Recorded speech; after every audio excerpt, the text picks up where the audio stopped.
Hello and welcome to the very first episode of the Weekly Blitz. My name is Joel Moran. I am one of the co-hosts of this show. My other co-host, Jackson McIntyre, who worked at PFF for a long time, was a senior analyst there. Jackson, you worked at PFF. Just explain to the audience how that experience was and what you did. Yeah, man, appreciate you. First off, super excited about this show. Joel, super talented host here. I think that we're gonna have some great shows for you guys. And yeah, a little bit about me. So I worked at PFF from 2016 through 2024. I was part-time my first couple of years. I became full-time after I graduated from the University of Minnesota.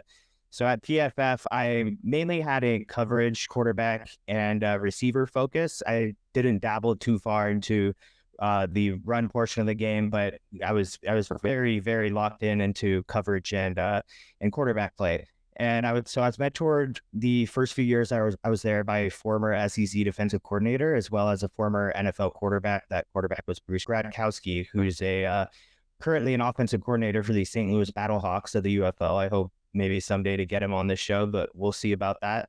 I My last few years there, I became a senior analyst in 2021. So from then on until 2024, I spent my time there finalizing about 10 to 15% of all of our quarterback, receiver, and coverage defender grades. I managed and produced a large portion of our coverage database. One of the things that I'm most proud of that I did there was I pitched and then I helped develop this new data point that, as far as I know, PFF is the only place that currently tracks this. It's essentially, I was trying to pitch it as angles erased. It ended up being called, I believe it was avoided tackle. But essentially what it captures is a play where a ball carrier, whether that's a running back or receiver after the catch, where a forced tackle occurs, but it wouldn't be traditionally tracked. So essentially, a missed tackle traditionally is tracked when there's contact, and when there's no contact. So think like like Chris Johnson on a ton of those big highlights he used to produce, where he was so quick and he dipped so low on his cuts that there was pretty frequent that he wouldn't even be touched. And so that would go down as just kind of a ghost statistic. It was not tracked, but you could argue that that was actually producing more value than a contact force missed tackle, because a contact force missed tackle typically carries a stoppage towards momentum, or it slows down the ball carrier. And so we worked that into basically segmenting that into a piece of the pie that all adds up into avoided tackles or missed tackles forced. They're kind of aliases for each other now. And it just broadened the range, the context that stat can basically capture. And I spent like 2-3 years trying to pitch that. Then finally we got that in about a year or so before I left. So that was a pretty cool thing I accomplished there. But I left PFF in 2024. I received a job offer outside of sports, and it was one of those offers I just couldn't really turn down. And I think at some point I'll get back into sports, but I'm excited here to kind of keep a foot in the football world and bring you guys some good news and recaps. Outside of PFF, you have now taken on a new endeavor on creating this new running back metric called RBIS, which it tries to individualize running back play as much as possible and give it a score from 2 to 6, if I'm not mistaken. If people are interested, they can go and learn more about it on a Twitter thread that you created for it. What was the purpose of creating RBIS, and what do you hope that it could be used for moving forward? Yeah, so RBIS is something I'm really excited about. We can throw the formula on the screen here if you want to read more about that thread that Joel just alluded to is pinned on my profile on Twitter. So instead of going too deep into that, essentially a summary here is that we're taking missed tackles forced per attempt, yards after contact, and we're stabilizing that with yards before contact per attempt. And that's essentially giving us a number that is a score, per se, that is isolating a running back's play from things like their scheme or their offensive line, which, as we know, are huge factors in running back production. So we can't entirely isolate that. Naturally, there's still going to be some biases there that are just, we can't possibly hope to fully isolate it. But I think that this metric does a great job at isolating it as much as possible.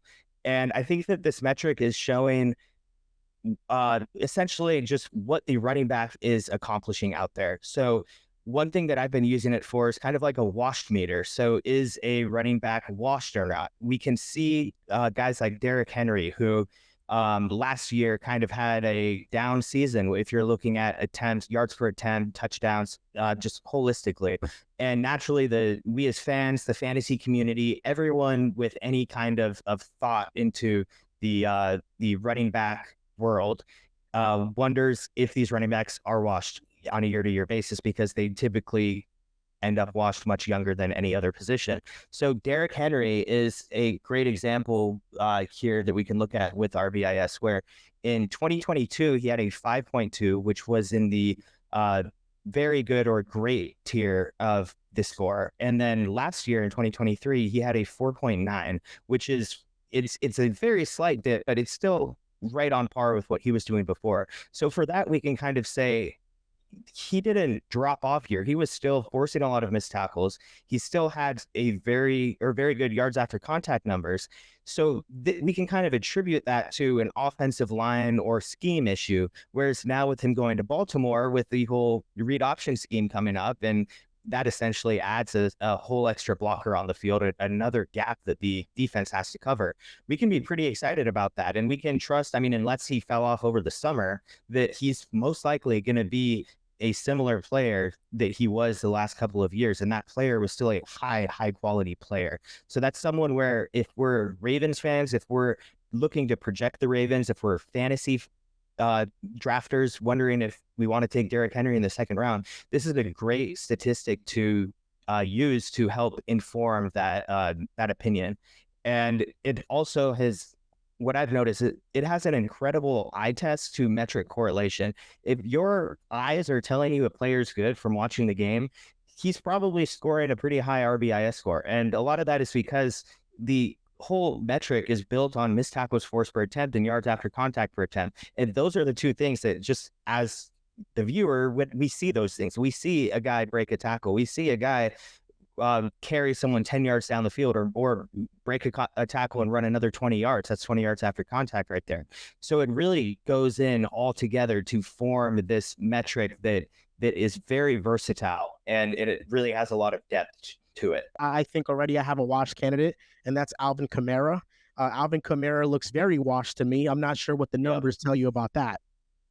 Yeah, so Alvin Kamara is actually kind of his graph over the last few years is on a downward slope each year. It looks like a ski slope. In 2023, he was at 3.0, which is borderline bad. It's right in between that poor and bad territory for the score. In 2022, he was at 3.6, which is just a little below average. And then going back to 2021, he was at 4.2, which was just above average. He's not producing those highlights, those plays where he was making 5-6 guys. I remember that one catch. One thing actually with RBS I want to point out real quick is this is a rushing only input. That we do not look at any kind of receiving inputs here. So that is a whole different thing. This is strictly capturing rushing performance. But back to Kamara, yeah, I mean, he's not producing those plays that we used to see him, where he's making guys miss and running through contact with that contact balance that he used to have at such a high level on. So RBIS is kind of indicating what you're seeing there. Jackson, I'm very excited to get into this next segment. And this segment is going over the Eagles defense, with Vic Fangio now being the defensive coordinator of their defense. What makes you so high on the Eagles defense this year, and what can be fixed opposed to last year, which they were terrible in coverage? Their run defense was terrible as well. What's different about this Eagles defense under Fangio? Yeah, so I mean, it's all going to start with Vic Fangio. I don't think people really understand what Vic Fangio has done for the NFL. He's got an entire defensive coaching tree under him. Brandon Staley, he kind of flamed out, but he was that first guy to kind of take that torch and run with it.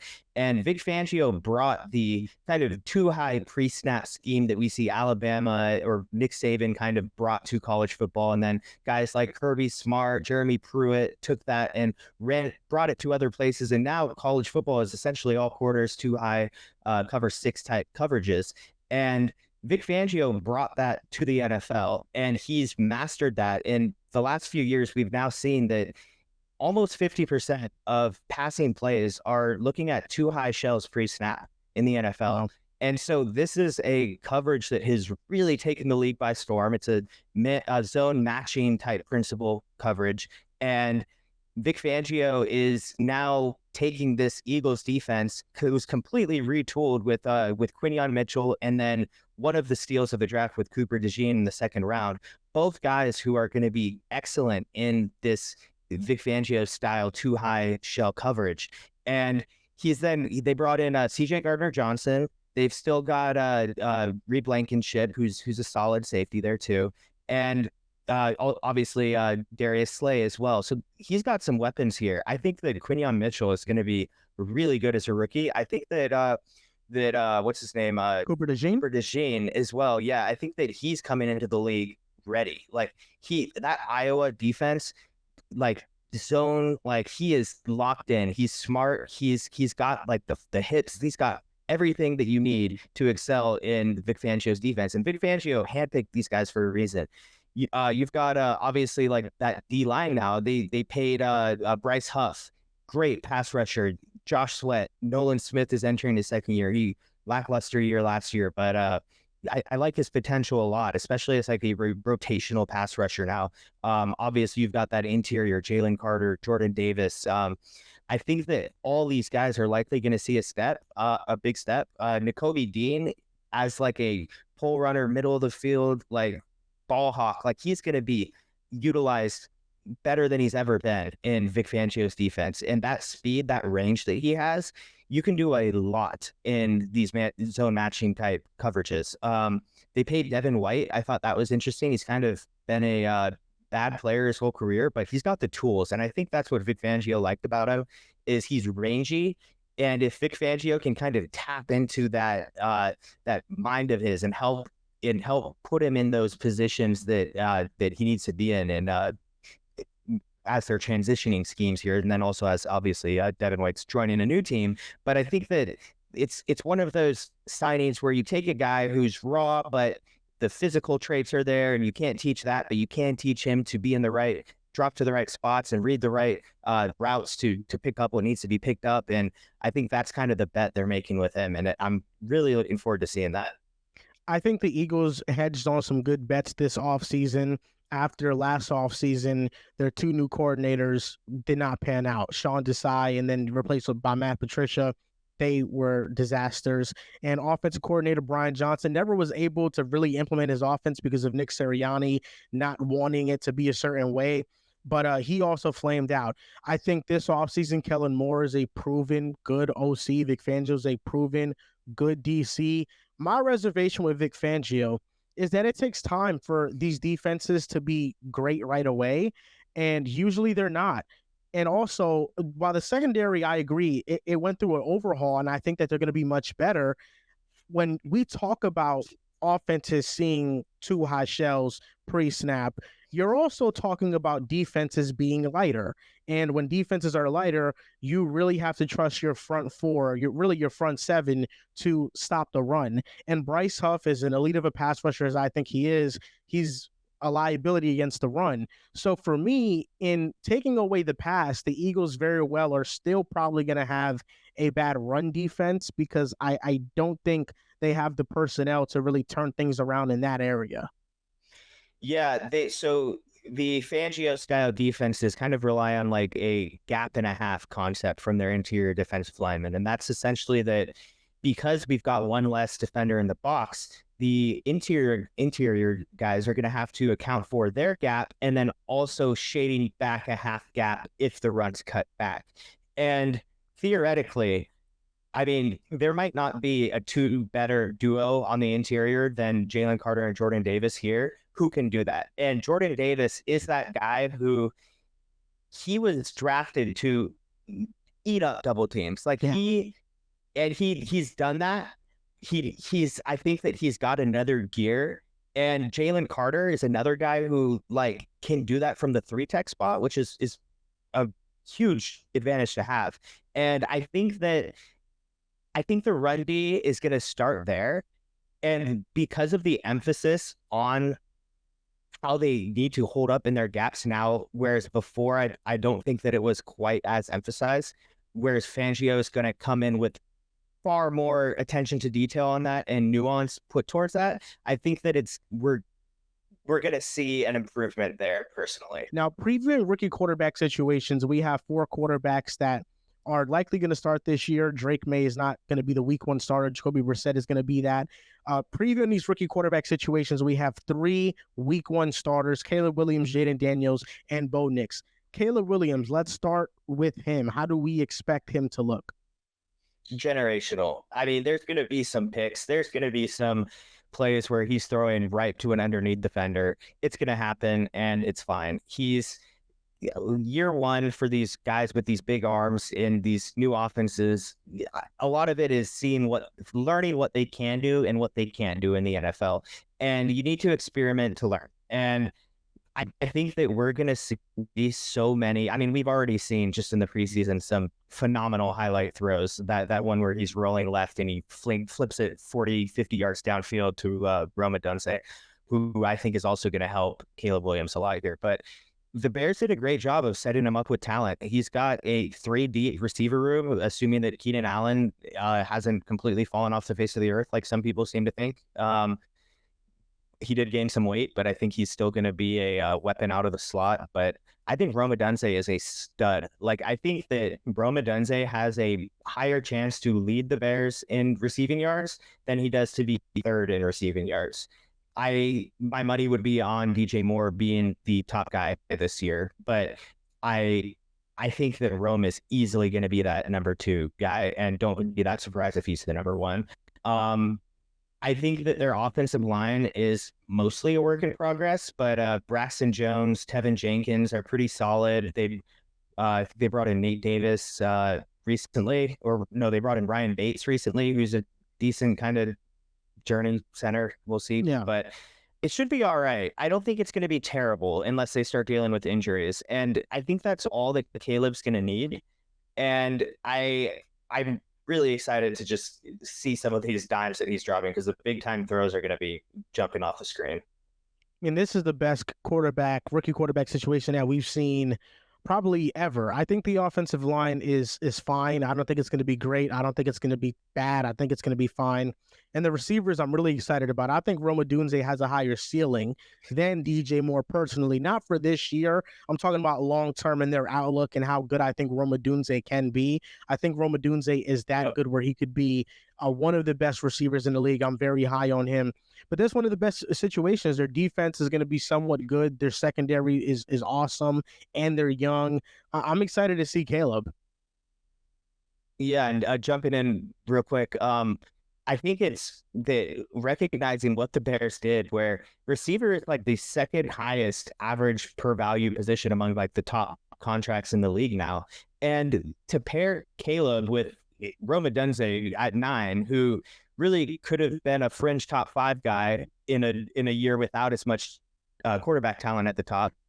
I think that like doing that, pairing the second most valuable position with the most valuable position with 2 borderline generational guys, one definitely generational, one borderline generational, like that is incredible. That's a huge step in the right direction for Chicago, who's basically struggled to throw the ball consistently for their entire organizational existence. So yeah, they're doing some good things there.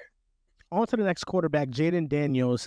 Man, after seeing how Cliff Kingsbury offense was with Kyler Murray his rookie year and a preview of what we got in the preseason, I think the Commanders' offense is going to be very safe for Jaden. It's going to be a lot of screens to the outside, just throwing the ball horizontally and making your receivers just create plays. I think that's one of the reasons why I'm very high on Terry McLaurin this year, to at least have a ton of receptions, because I think they're going to pepper him with targets.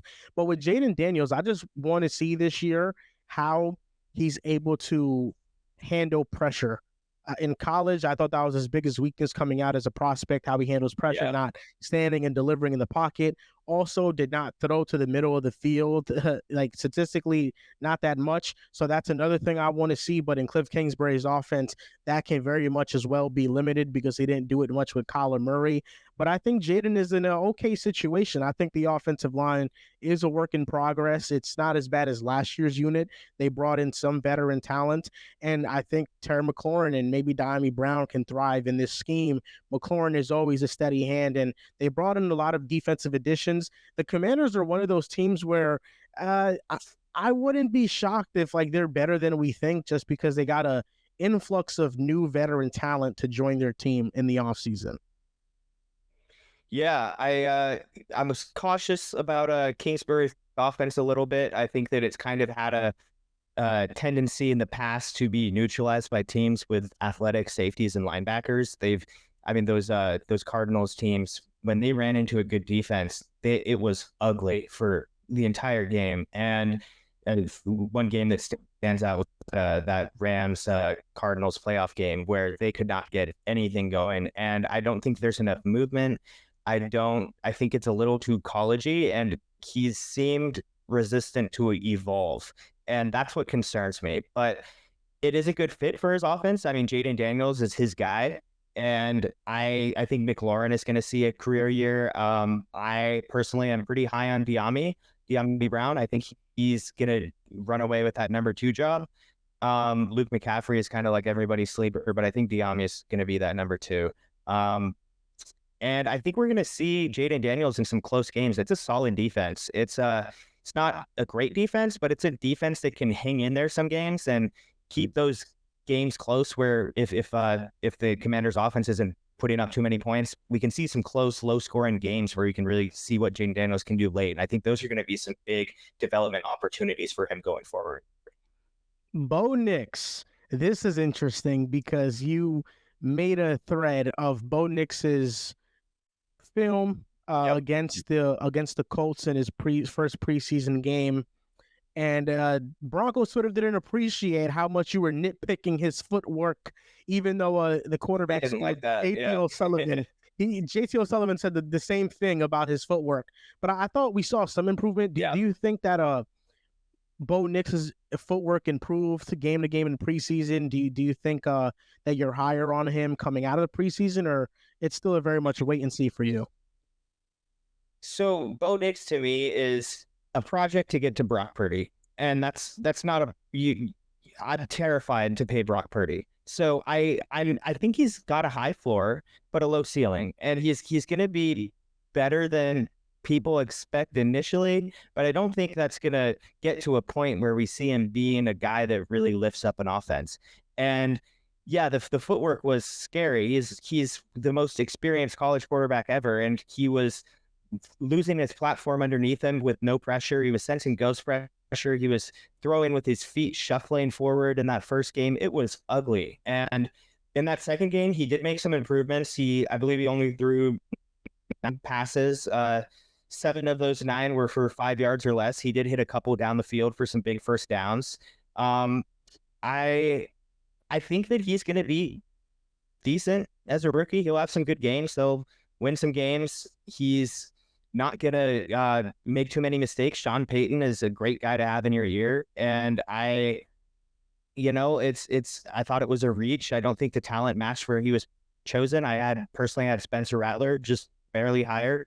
Broncos fans didn't like that either. But to me, I want the guy that could be a top 10 quarterback. I don't think Bo Nix can be a top 10 quarterback. Maybe he's in that 10 to 15 range at his ceiling if he peaks out with a high-end outcome. But that's not what I want to pay 30% of my salary cap to. That's not how you win a Super Bowl. So the way that I view that is I want that live arm. I want Rattler's arm strength. I want his ability to scramble. Bo Nix can scramble too there, but he's not throwing with the same torque and touch that Rattler is on the run. So I think Bo Nix's rookie season can be very much like Mac Jones's rookie year, where he looks really good, and maybe that kind of jades your perspective on how high he can really get to.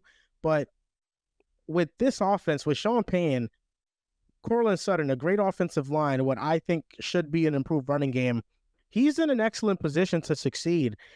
Caleb is in obviously a better position from a talent perspective, but then when you bring coaching into the mix, I think you can argue Bo Nix is in the best position of any rookie quarterback, at least to impress right off the bat. Caleb has just undeniable talent, and that's why he has the edge there. But I think Bo Nix is going to have a solid season as well. But I agree, like he's a high floor, low ceiling type of guy. There are still a lot of things that he has to show to kind of influence me into thinking he can be something more, because in college he wasn't really aggressive at throwing past the sticks.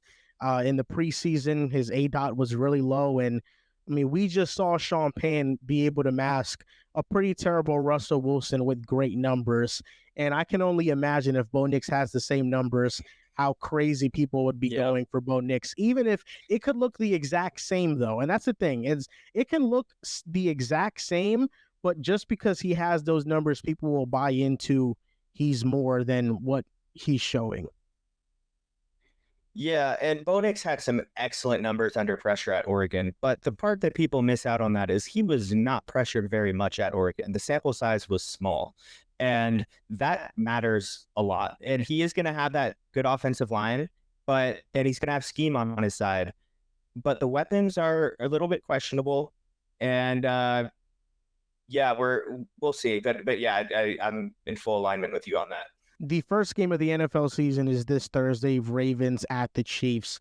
What are some of your biggest storylines heading into this week one?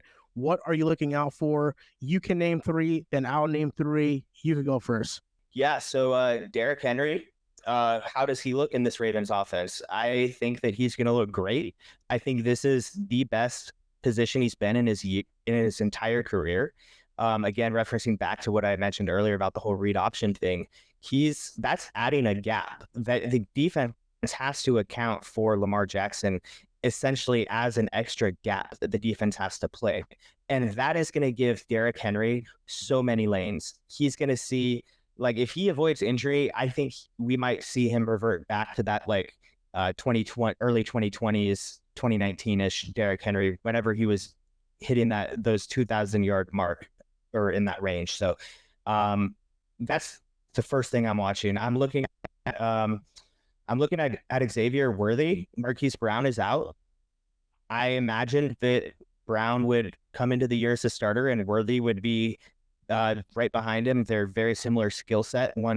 Hollywood's a little less raw than Worthy is. Worthy's a bit more of an upside guy, but he's also a good route runner. His hands are the only question, but I think it's watching the guy with the fastest 40-yard dash in combine history with Patrick Mahomes in an offense that Andy Reid wants to air it out this year. And you've got Travis Kelce working in the middle in intermediate portion of the field. I think that's going to be a blast. And I mean, third thing I'm looking at is Travis Kelce, because last year there was some questions. Has he lost a half step? He's still Travis Kelce, but he wasn't quite as consistent as he had been. I think a lot of that was the receivers around him, where they weren't allowing, the defense was able to key on him more. They were, from those 3-by-1 looks, we saw the weak side safeties post him quite often, which it basically means any crosser that Kelce takes, rather than that safety looking over at the receiver on the opposite side, they're saying, we don't need to worry about this receiver. We can lock him up man to man. So we're just going to have safety take away any crossing route that Travis Kelce runs. And he lives off crossers. And when that is taken away from the majority of 3-by-1 looks that they're giving, it's tough. And I think putting Xavier Worthy now at that offense, and Hollywood Brown when he comes back, and I'm blanking, they've got another receiver too. Rashee Rice. Rashee Rice, who avoided that suspension, or at least so far he has. Rashee Rice. I mean, these guys they've got a nice receiver room that these skill sets bounce off each other. I think it's going to be like last year was the year to beat the Chiefs. It's going to be scary this year. I'm excited to see Mahomes revert back to throwing the ball down the field, because it's been so long since we saw that version of Mahomes. And I'm so excited to just see it once again, because it's really a pick your poison type of thing. If you're going to cover Travis Kelce on those crossers, there's going to be somebody open down the field. That's going to be Xavier Worthy or Hollywood Brown. Staying on the Ravens and Chiefs topic of this, I'm interested to see how the Chiefs secondary looks without L'Jarius Sneed. Trent McDuffie now is going to be much more of that man shadowing corner. And I'm looking forward to seeing if he's ready to live up to the bill, because last year he was average against man coverage, but he was great he was great from blitzing out of that corner position. And he was one of the better ones at doing that.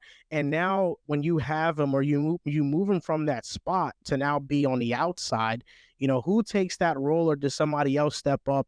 They have Joshua Williams and Jalen Watson. So I think L'Jarius Sneed is going to be a bigger loss than people expect.